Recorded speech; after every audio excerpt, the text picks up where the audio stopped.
हमारे यहाँ तो कोई डिजर्विंग कैंडिडेट है ही नहीं, हम तो नोटा को वोट करेंगे। NOTA, none of the above.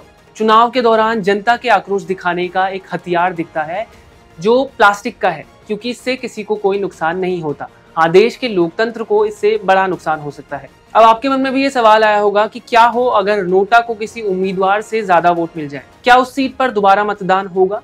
और अगर दोबारा मतदान हुआ तो क्या उन्हीं उम्मीदवारों के साथ मतदान होना चाहिए या फिर नहीं?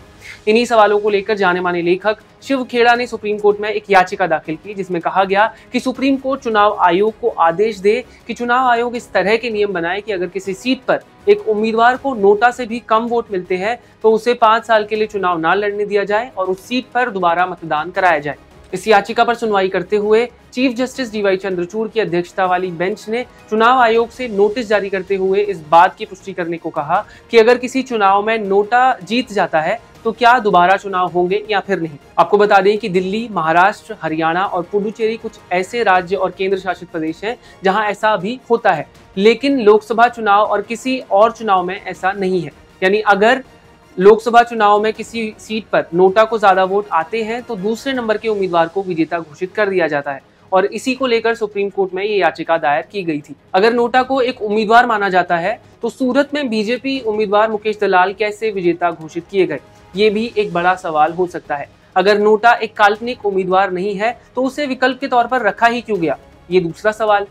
गोपाल शंकर नारायण, जो इस मामले में लेखक शिव खेड़ा के वकील थे, उन्होंने इस बात पर जोर दिया कि याचिका का उद्देश्य साल 2013 में नोटा को शुरू करने और लोकतंत्र में मतदाताओं की पसंद को अनुकूलित करने के सुप्रीम कोर्ट के उद्देश्य को आगे बढ़ाना है। उन्होंने तर्क दिया कि सूरत में एक उम्मीदवार को वोट डाले बिना ही विजेता घोषित कर दिया गया, क्योंकि मैदान में कोई और उम्मीदवार थे ही नहीं, मतदाताओं के पास कोई विकल्प ही नहीं था। आपको बता दें कि बीजेपी उम्मीदवार मुकेश दलाल को सोमवार को गुजरात की सूरत लोकसभा सीट से निर्विरोध विजेता घोषित किया गया, क्योंकि बाकी सभी प्रत्याशियों ने मैदान से नाम वापस ले लिए थे। अब इस बात पर भी कई लोगों ने सवाल उठाया कि क्या ये लोकतांत्रिक है, क्योंकि सूरत के लोगों ने तो लोकतंत्र के इतने बड़े त्योहार में भाग ही नहीं लिया, उन्होंने तो वोट ही नहीं किया, तो उनके अधिकारों का क्या? और सबसे बड़ी बात, चुनाव आयोग भी क्या नोटा को सीरियसली लेता है या फिर नहीं? क्योंकि बिना चुनाव किसी को विजेता बनाना एक तरह से देखा जाए तो है तो गलत ही।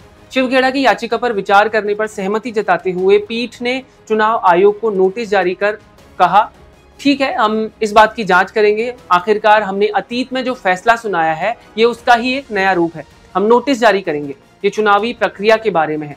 देखते हैं कि चुनाव आयोग इस पर क्या कहता है। अब आपको हम बताते हैं कि नोटा में दिक्कत क्या है।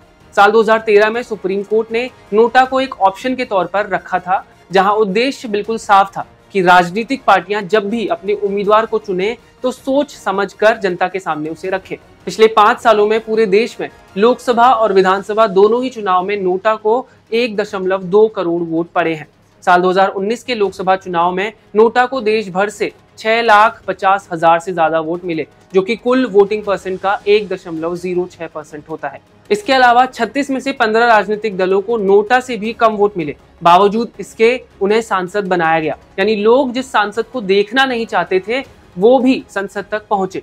तो इससे ये तो साफ है कि नोटा को वोट करने से कुछ हासिल होता नहीं है। लेकिन नोटा को जब लाया गया था तब उस फैसले में कहा गया था कि अगर किसी उम्मीदवार को चुनना एक वैधानिक अधिकार है तो उसे नकारना भी अभिव्यक्ति की आजादी के तहत एक संवैधानिक अधिकार है। सुप्रीम कोर्ट ने चुनाव आयोग से सवाल किया है कि अगर किसी सीट पर नोटा जीतता है तो क्या होगा, और उन उम्मीदवारों का क्या जो नोटा से कम वोट लेकर आते हैं।